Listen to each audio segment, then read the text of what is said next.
Hey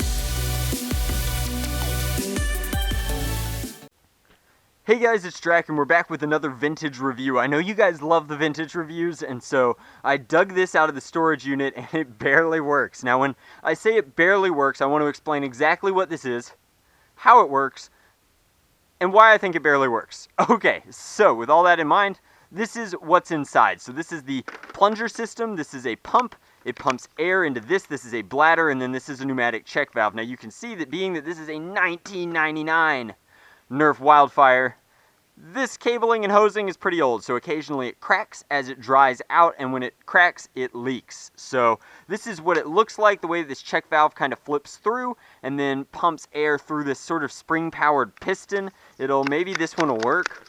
I have no idea. Yeah, this one will not hold air at all. It looks like the bladder is cracked a little bit.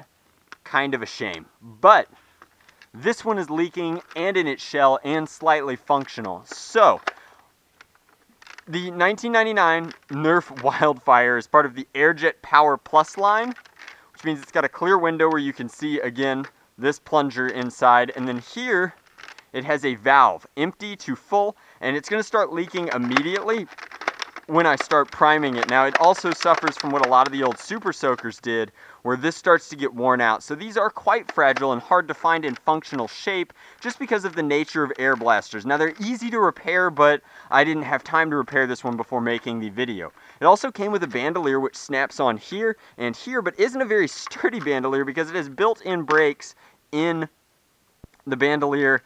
It's clips here.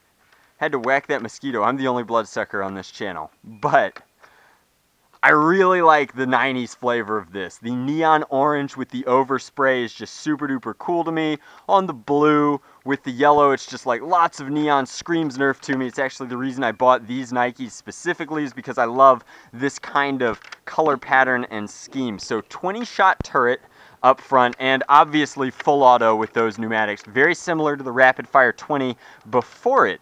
So now all that's left is to fire it. In order to fire it, I'm going to have to pump very quickly so that it gets to full, and then I'm going to have to empty it almost immediately because there is a leak in this bladder now. The leak in the bladder is slower than actually opening up the check valve, so it should work. Now, the keyword there is should. I'm not positive that it will.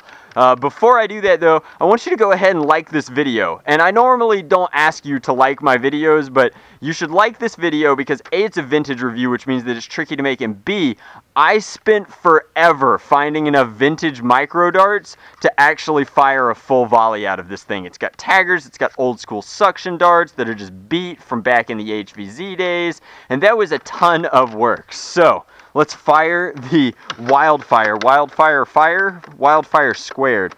I'm going to try and pump it out here.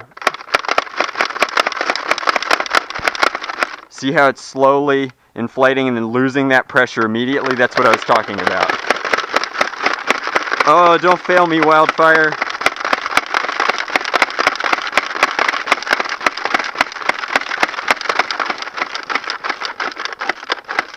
Come on, one time.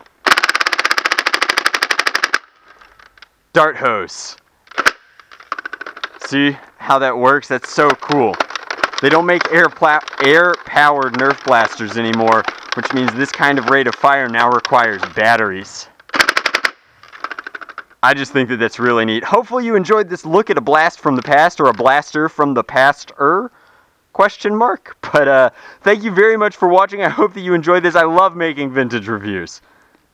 So the Draculina and I and some friends recently went to the Georgia Renaissance Festival. If that kind of adventure interests you, you are welcome to check it out on the vlog channel below. Yes, I know Kat has a cell phone. Yes, I know that's not time period accurate. Thanks for watching, guys.